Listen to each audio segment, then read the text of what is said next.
Assalamualaikum warahmatullahi wabarakatuh. Perkenalkan, nama saya Listar Padanti Gandenan, NIM 224115018 dari Prodi Teknologi Pendidikan, Fakultas Keguruan dan Ilmu Pendidikan, Universitas Kristen Indonesia Toraja. Pada video pembelajaran kali ini, saya akan menjelaskan dua materi, yaitu yang pertama, hakikat dan desain pembelajaran. Yang kedua, pengembangan model pembelajaran aktif. Kita masuk dalam materi yang pertama, yaitu bagian A, hakikat pembelajaran. Hakikat pembelajaran adalah proses interaksi antara peserta didik dengan pendidik dan sumber belajar dalam suatu lingkungan belajar untuk mencapai tujuan tertentu.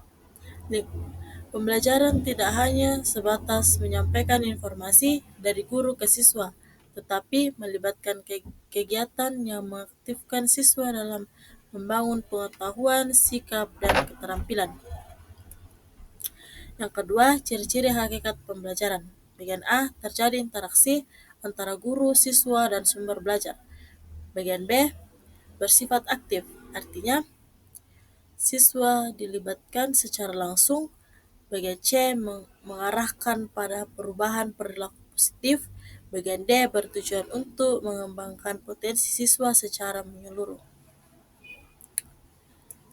Yang kedua, tujuan hakikat pembelajaran. Tujuan hakikat pembelajaran yang pertama yaitu mengembangkan potensi siswa secara menyeluruh, yaitu meningkatkan kemampuan berpikir, merasa, dan bertindak, mengembangkan aspek kognitif atau pengetahuan, afektif atau sikap, dan psikomotorik atau keterampilan. Yang kedua, menciptakan pembelajaran yang bermakna, yaitu siswa tidak hanya menerima informasi tetapi memahami dan mengaitkan dengan kehidupan sehari-hari. Membantu siswa membangun sendiri pengetahuannya. Yang ketiga, menumbuhkan kemandirian belajar, yaitu mendorong siswa aktif mencari, menemukan, dan menyimpulkan informasi. Siswa tidak tergantung sepenuhnya kepada guru. Yang keempat, membentuk karakter positif. Melalui pembelajaran, siswa belajar disiplin, kerjasama, tanggung jawab, jujur, dan nilai-nilai luhur lainnya. Yang kelima, meningkatkan keterampilan hidup atau life skills, yaitu membekali siswa agar mampu menghadapi tantangan di dunia nyata, termasuk kemampuan berkomunikasi, berpikir kritis, memecahkan masalah, dan bekerja sama. Bagian B, desain pembelajaran. Desain pembelajaran adalah proses perencanaan sistematis tentang bagaimana pembelajaran akan dilaksanakan untuk mencapai tujuan secara efektif dan efisien. Desain ini mencakup perencanaan tujuan, materi, strategi, media, metode, dan evaluasi pembelajaran. Yang pertama, konsep desain pembelajaran.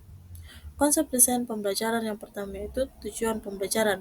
Apa yang ingin dicapai setelah kegiatan belajar. Yang kedua, materi ajar.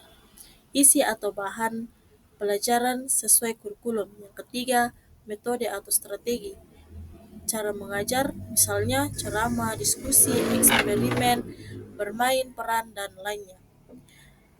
Yang keempat, media dan alat bantu. Benda atau teknologi yang mendukung pembelajaran. Yang kelima, evaluasi pembelajaran. Proses menilai keberhasilan siswa. Yang kedua, tujuan desain pembelajaran. Yang pertama, membantu guru merancang proses belajar yang terarah dan efisien. Artinya, desain pembelajaran itu seperti panduan buat guru supaya tahu apa yang harus dilakukan dari awal sampai akhir pembelajaran. Jadi waktu di kelas tidak terbuang percuma dan pembelajaran bisa berjalan dengan lancar. Yang kedua, membuat siswa lebih mudah memahami materi. Artinya, kalau pelajaran dirancang dengan baik, siswa jadi lebih gampang mengerti karena gurunya pakai cara atau alat bantu yang pas. Misalnya lewat gambar, video, cerita, atau kegiatan seru. Yang ketiga, mengatur langkah-langkah pembelajaran agar sesuai dengan tujuan yang ingin dicapai. Yaitu setiap pembelajaran pasti punya tujuan. Nah, desain pembelajaran membantu guru menyusun kegiatan belajar dari awal sampai akhir supaya tujuan itu bisa tercapai dengan cara yang pas. Yang keempat, menyesuaikan metode dan media pembelajaran dengan kebutuhan siswa. Artinya, setiap siswa beda-beda cara belajarnya. Ada yang suka melihat, ada yang suka bergerak, ada juga yang suka mendengar. Ada juga yang suka mendengarkan. Desain pembelajaran membantu guru melihat cara mengajar dan alat bantu yang sesuai dengan kebutuhan siswa di kelas. Yang kelima, menilai hasil belajar siswa secara tepat dan adil. Dengan desain pembelajaran, guru bisa menilai kemampuan siswa secara benar dan tidak sembarangan. Misalnya, bukan cuma dari nilai ulangan, tetapi juga dari tugas, sikap, dan hasil kerja kelompok. Berikutnya, manfaat desain pembelajaran. Yang pertama, membuat guru tidak bingung saat mengajar. Karena sudah punya rencana, guru jadi tahu apa yang mau diajarkan, pakai cara apa, dan harus bagaimana di kelas. Jadi lebih terarah dan tidak asal-asalan. Yang kedua, membantu siswa lebih cepat paham. Pelajaran yang dirancang dengan baik membuat siswa lebih mudah mengerti karena disampaikan dengan cara pas, misalnya lewat gambar, video, atau praktik langsung.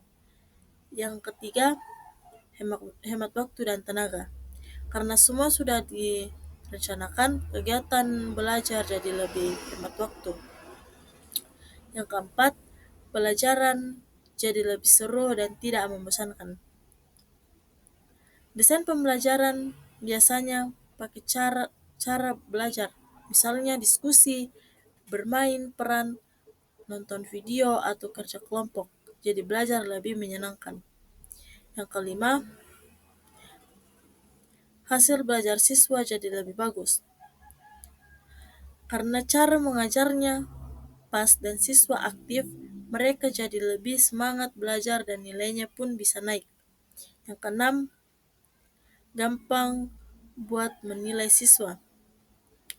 Guru sudah tahu mau menilai dari mana saja, dari tugas, sikap, hasil kerja, atau ulangan. Jadi, penilaian jadi lebih adil dan jelas. Yang ketujuh, membantu guru mencapai tujuan pembelajaran. Semua langkah yang dilakukan di kelas sudah diarahkan supaya tujuan pembelajaran tercapai. Misalnya, siswa bisa menulis cerita, berhitung, atau tahu tentang lingkungan. Bagian C, pengembangan model pembelajaran aktif.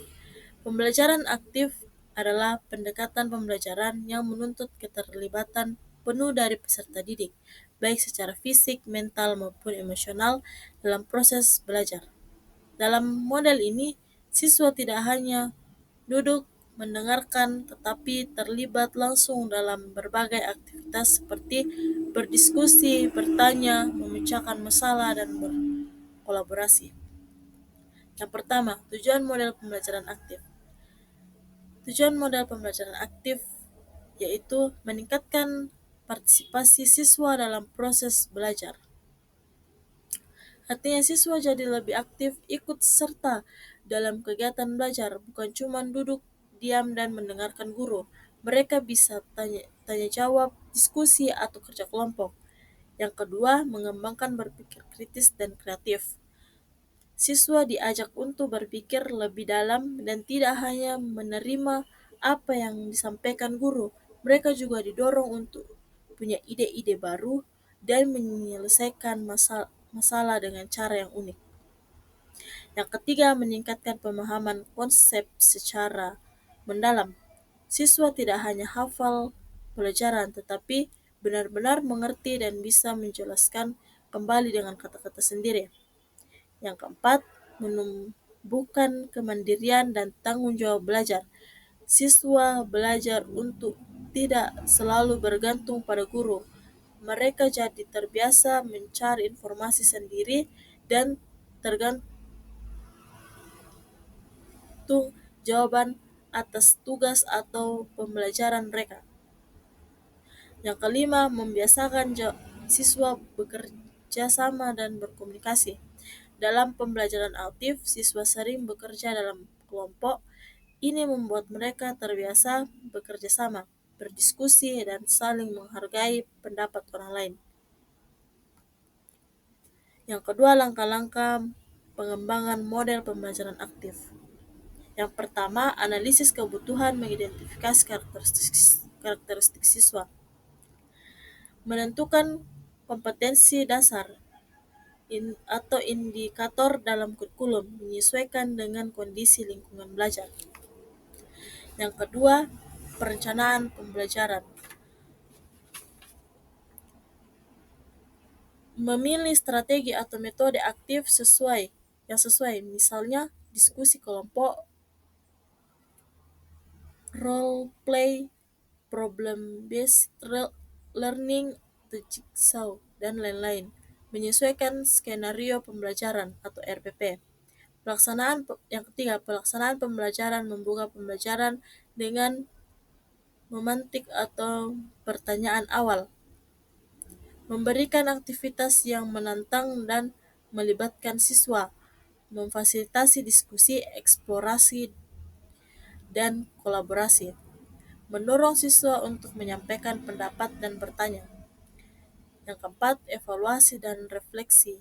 Menilai hasil belajar siswa atau pengetahuan, sikap, dan keterampilan. Memberikan umpan balik, melakukan refleksi bersama siswa terhadap proses pembelajaran. Yang ketiga, contoh pengembangan model pembelajaran aktif.